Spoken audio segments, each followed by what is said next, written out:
ویسے تو ذکر رسول پورے قرآن کے اندر موجود ہے، لیکن سورہ توبہ کی یہ آخری آیت کریمہ، اس کے اندر خاص طور پر رب تبارک و تعالیٰ نے سورہ توبہ کی اس آیت کریمہ کے اندر نبی کریم صلی اللہ علیہ وسلم کی تشریف آوری کا ذکر کیا، اور حضور علیہ السلام کو اللہ تبارک و تعالیٰ نے جو خصوصیات عطا فرمائیں، جو کمالات عطا فرمائے، جو خصائص اور جو رب تبارک و تعالیٰ نے نعمتیں عطا فرمائیں، ان کا ذکر کیا گیا۔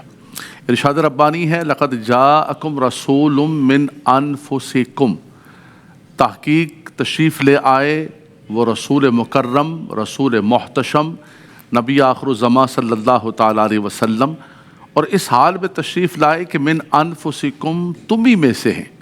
یعنی اللہ نے ایک تو یہ کرم فرمایا کہ اپنے محبوب کو عطا فرمایا، لقد من اللہ علی المؤمنین اذ بعث فیہم رسولا۔ دوسرا کرم یہ فرمایا رب تبارک و تعالیٰ نے کہ ان کو لباس بشریت کے اندر بھیجا۔ آقا دو جہاں صلی اللہ تعالیٰ علیہ وسلم کی جو اصل ہے قد جاءکم من اللہ نور، اول ما خلق اللہ نوری، کہ آپ اللہ تبارک و تعالیٰ کا نور ہیں، لیکن رب تبارک و تعالیٰ نے آپ کو لباس بشریت کے اندر، اس جہان کے اندر مبعوث فرمایا، اس لیے کہ حضور کی زندگی ہمارے لیے سیرت بن جائے۔ حضور کا سفر کرنا، حضور کا شادی کرنا، حضور کا تجارت کرنا، زندگی کے تمام شعبے، لقد جاءکم رسول من انفسکم، یہ رب تبارک و تعالیٰ نے کرم فرمایا تم ہی میں سے اس رسول مکرم صلی اللہ تعالیٰ علیہ وسلم کو مبعوث فرمایا۔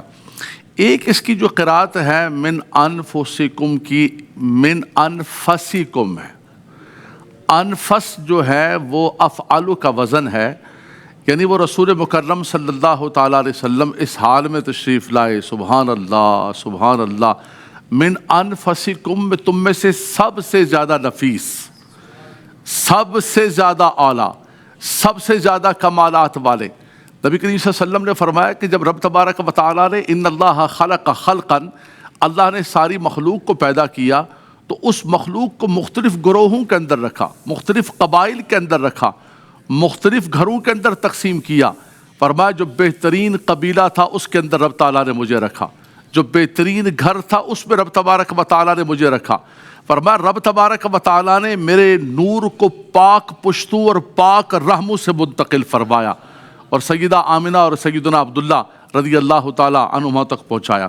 دوسری حدیث پاک مسلم شریف کی، نبی کریم صلی اللہ علیہ وسلم نے خود فرمایا ان اللہ اصطفیٰ کنانۃ من قریش، اللہ اکبر۔ فرمایا رب تبارک و تعالیٰ نے اولاد اسماعیل میں سے کنانہ کو چنا، کنانہ میں سے قریش کو چنا، فرمایا قریش میں سے بنو ہاشم کو چنا، اور بنو ہاشم میں سے اللہ تبارک و تعالیٰ نے تمہارے محبوب کو مبعوث فرمایا۔ ان اللہ اصطفیٰ کنانۃ من ولد اسماعیل، اولاد اسماعیل میں سے کنانہ کو چنا۔ تو یہ ہر اعتبار سے دیکھے رب تبارک و تعالیٰ نے آپ کو اول رکھا اور سب سے اولا رکھا۔ تبھی تو ہمارے امام نے کہا کہ سب سے اولا و اعلیٰ ہمارا نبی، سب سے بالا و والا ہمارا نبی، قرن و بدلی رسولوں کی ہوتی رہی، پر چاند بدلی سے نکلا ہمارا نبی۔ فرمایا رب تبارک و تعالیٰ نے اپنے محبوب کو سب سے نفیس ترین جماعت کے اندر بھیجا، اور فرمایا کہ یہ کرم فرمایا کہ لباس بشریت کے اندر رب تبارک و تعالیٰ، حضور کی بشریت یہ قرآن کی نص قطعی سے ثابت ہے۔ حضور علیہ السلام بشر ہیں، اور جو حضور کی بشریت کا انکار کرتا ہے وہ تو قرآن کی آیت کا انکار کرتا ہے، اعلیٰ حضرت امام اہل سنت نے فرمایا۔ لیکن بشر بشر کہنا یہ مزاج ایمان والوں کا نہیں ہے، یہ کافروں کا مزاج ہے۔ کہتے ہیں ہمارے جیسے بشر ہیں، وقالوا ما لهذا الرسول يأكل الطعام ويمشي في الاسواق، یہ تو ہمارے جیسے اور بازاروں میں چلتے ہیں پھرتے، یہ رسولوں کے لیے یہ انداز تکلم یہ کافروں کا ہے۔ ایمان والوں کو کیا کہا وَلَا تَجْهَرُوا لَهُ بِالْقَوْلِ كَجَهْرِ بَعْضِكُمْ لِبَعْضٍ أَن تَحْبَطَ أَعْمَالُكُمْ وَأَنْتُمْ لَا تَشْعُرُونَ۔ فرمایا کہ اپنی طرح مت پکارنا رسول کریم صلی اللہ علیہ وسلم کو، کہیں ایسا نہ ہو جائے کہ تمہارے سارے اعمال اکارت ہو جائیں۔ تو من انفسکم، وہ تم میں سے ہیں۔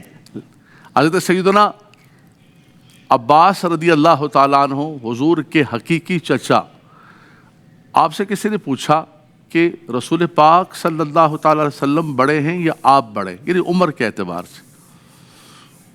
اعتبار سے آپ بڑے ہیں یا رسول پاک صلی اللہ علیہ وسلم بڑے ہیں؟ تو آپ نے یہ نہیں کہا کہ بھائی وہ تو ہمارے بھتیجے ہیں، کہا ہوا اکبر وانا اسن، فرمایا بڑے تو وہی ہیں، انا اسن، میں عمر کے اعتبار سے سن رسیدہ ہوں، لیکن بڑے ہونے کی بات کرتے ہو تو ہوا اکبر، سبحان اللہ، فرمایا بڑے وہی ہیں۔ تو من انفسکم کا مطلب یہ ہے کہ یہ اللہ نے کرم کیا۔ ان کی دوسری شان کیا ہے؟